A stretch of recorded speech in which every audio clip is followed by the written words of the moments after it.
Hey everyone.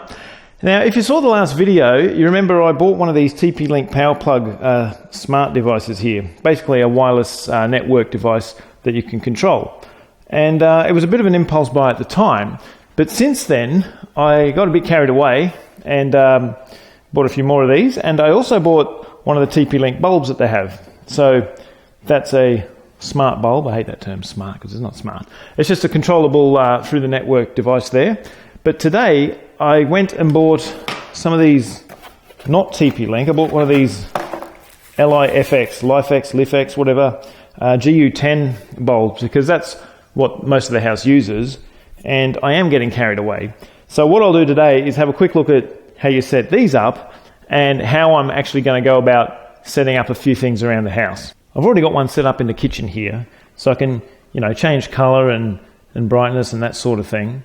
But what I'll do is I'll go through how to set one up from scratch, a brand new one, and then I'll fit the another two in there to complete that 3 set there. Okay, so here's the packet capture of the beacon. You can see it's SSID, LIFX, GU10, and the number here. You know that's going to be the second half of the MAC address, which it is, okay. You can be really sure and look at it there, 57681D, 57681D. Okay, and the rest is just a beacons sort of thing. One thing I was half excited for a second there when I saw it started at 5.5 meg for the bit rates, because you shouldn't have low bit rates, but most things do have them.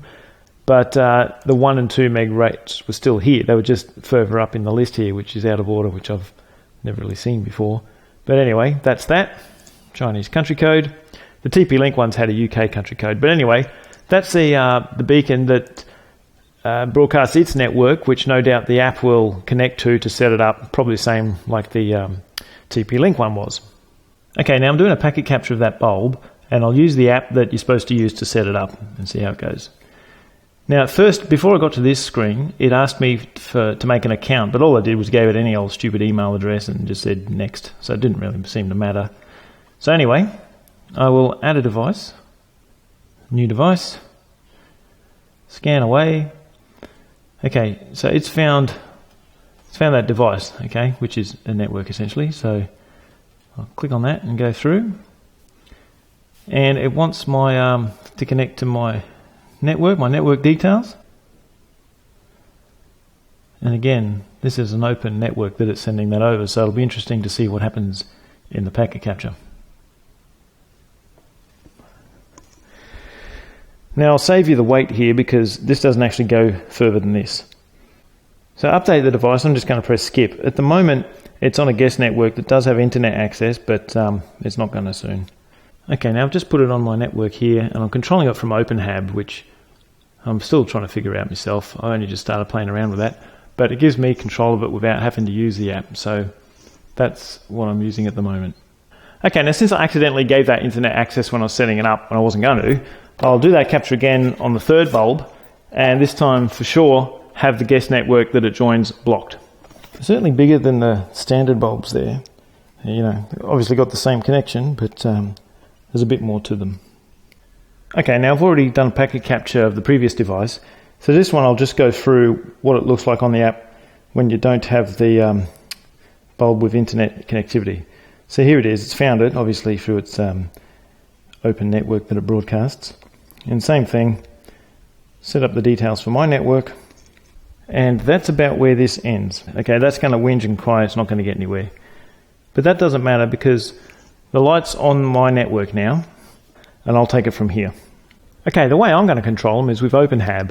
Now I'm new to this, I'm still figuring it all out, but what I have figured out is, right there like that.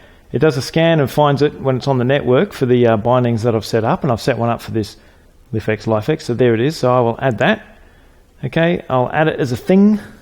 Okay, then I go to config, things, some of the crap that I've got on here, because I got carried away with the other stuff. Okay, now I'll just mind those channels. I should have given it a different name. So I'll do color, create new item, bang, bang, bang, temperature, create new item, bang, bang, bang. And I've got the other stuff on here, the TP-Link stuff's on here as well. So I've got the color bulb in that lamp over there that I can of course change and do stuff with, and some lights outside. So that's how I'm going to do it. I'm going to set it all up here because that way I can control it locally. There's no need for cloud business, okay? Because, you know, what's the point of going through the internet when it's local? I've got a packet capture going here of the data between the OpenHAB server and one of the lights here. And you can see it just does stuff every few seconds. It's getting updates, no doubt. But if I change the color and do things over here for it, you can see it's just some UDP data for that goes through. And I don't have the dissector in Wireshark to see what it is, but obviously it's set up right. So that's what sort of traffic goes through the network to control the lights.